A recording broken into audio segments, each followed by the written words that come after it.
Welcome दोस्तों।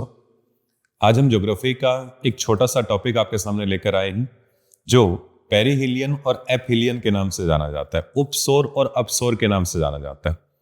दोस्तों, सन के रिगार्डिंग ये टॉपिक है। अगर लास्ट क्लास से आप हमारे साथ जुड़े रहे हैं तो हमने अब तक एक टॉपिक पढ़ा था जिसमें अर्थ के मूव्स के बारे में पढ़ा जाता है। अर्थ दो टाइप से मूव करती है, एक रोटेशन होता है और एक रेवोल्यूशन होता है। नहीं, जैसे हमारी अर्थ है दोस्तों, हमने देखा था ये अपने एक्सिस पर खड़े खड़े जब घूमती है तो इसे रोटेशन कहा जाता है, और जब ये सन के राउंड अबाउट चक्कर लगाती है तो उसे रेवोल्यूशन कहा जाता है, परिक्रमण कहा जाता है। ठीक है, अभी जो हम टॉपिक ये पढ़ रहे हैं ये सन के रिगार्डिंग ये पेरिहिलियन और एपहिलियन जिसे कहा जाता है, उपसौर और अपसौर जिसे कहा जाता है। होता क्या है दोस्तों, हमें पता है कि भाई सन है बीच में,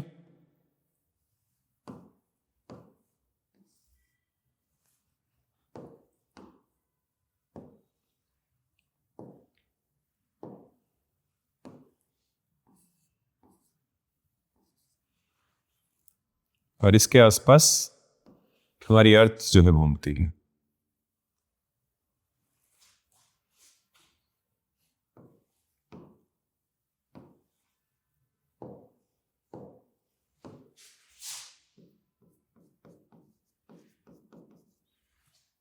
ठीक, ये अर्थ रेवोल्यूशन करती है सन का, यानी इसके राउंड अबाउट कुछ ऐसे घूमती है, ये राउंड लगाती है। दोस्तों, खास बात आप ये याद रखिएगा कि हमारी अर्थ जब सन का राउंड लगाती है तो वो पूरा राउंड नहीं लगाती है, पूरा गोल नहीं घूमती है, सर्कल में नहीं घूमती है।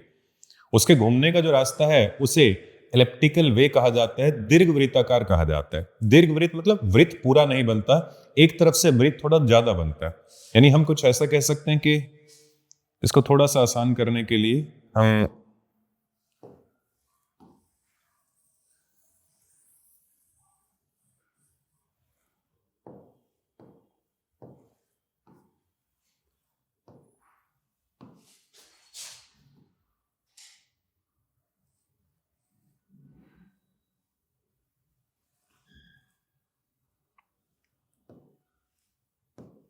okay.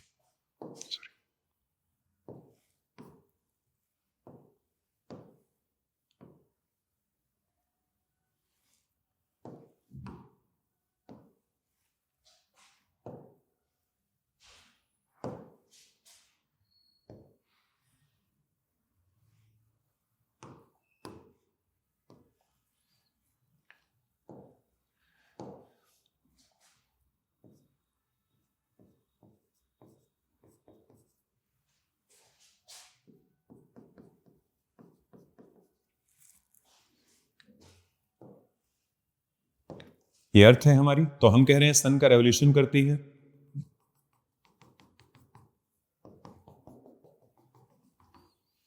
ये जो वे है इसे इलेप्टिकल वे कहा जा सकता है। दोस्तों, थोड़ा सा समझाने के लिए मैं इसे कुछ ज्यादा कर रहा हूं। कभी सन और अर्थ के बीच का गैप काफी कम है, लेकिन जब यहां से वो निकली तो उनके बीच का गैप काफी ज्यादा है। ये जो मैक्सिमम गैप होता है इन दोनों के बीच का, इसे एपहिलियन कहा जाता है,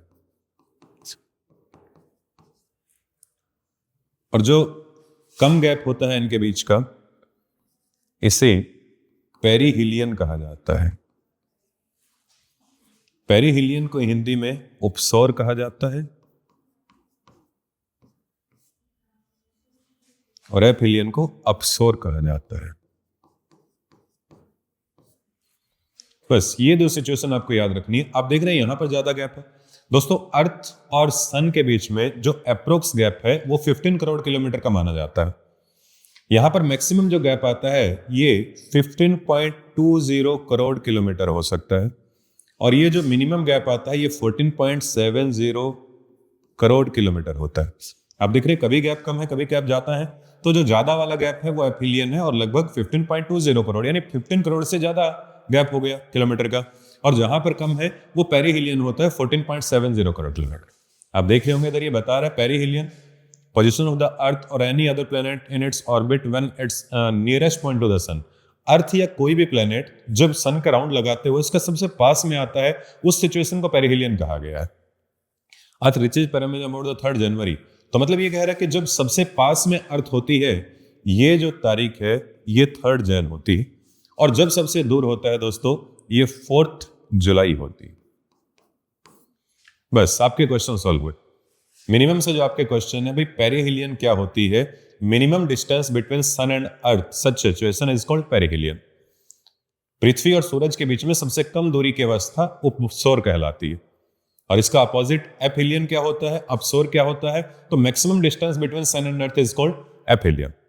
अगला क्वेश्चन आपसे कि कितना गैप है जी? तो मिनिमम गैप का मतलब 15 करोड़ से कम कर दीजिएगा 14.70 करोड़ किलोमीटर, और एपहीलियन का मतलब मैक्सिमम गैप कर दीजिएगा 15.20 करोड़ किलोमीटर। और एक और चीज, आपको नॉर्मली लगता होगा कि हमारे यहाँ सन जब सबसे पास में होगा तब जो है अर्थ पे सबसे ज्यादा गर्मी होती होगी, लेकिन दोस्तों इसका अपोजिट है। क्योंकि जब आप ये सोच रहे हैं कि जुलाई के महीने में हमारे यहाँ गर्मी होती है, तो जुलाई में सन सबसे पास में होना चाहिए। जनवरी में हमारे यहाँ सर्दी है तो सन सबसे दूर होना चाहिए, लेकिन दोस्तों आप देख रहे हैं अपोजिट है उसका। जनवरी में सन अर्थ के सबसे पास में है, 4 जुलाई को सन जो है अर्थ से सबसे दूर है। भाई रीजन ये है, अगर आप 4 जुलाई की बात कर रहे हैं तो ठीक है, 4 जुलाई में हमारी तरफ धूप पड़ रही, लेकिन 3 जून को साउथ पार्ट में भी तो धूप पड़ती। लास्ट क्लास में हमने जो जाना था, जब हमारे यहाँ पर समर होता है तो नीचे विंटर है ना, जब हमारे यहाँ विंटर है तो नीचे समर है ना। अगर हम 4 जनवरी की बात कर रहे हैं, 3 जनवरी की बात कर रहे हैं, तो 3 जनवरी में ठीक है हम नॉर्थ वालों के यहाँ पर सर्दी है, लेकिन साउथ वालों के वहां तो गर्मी है। तो वहां पर जो है वो सिचुएशन प्रॉपर मानकर चलिएगा कि साउथ हेमिस्फीयर के सबसे पास में जब सन होता है, जनवरी के महीने में होता है, वो पेरिहेलियन होता है। और इनसे सबसे दूर जो होता है वो एपीलियन होगा, सबसे दूर, यानी वहां पर जब सर्दी होगी। तो उसे आप प्रॉपर मानकर चलते हैं। ये हमारा छोटा सा टॉपिक था जो सन और अर्थ का एक रिलेशन बताता है पेरिहेलियन और एपीलियन के रिगार्डिंग। थैंक यू दोस्तों।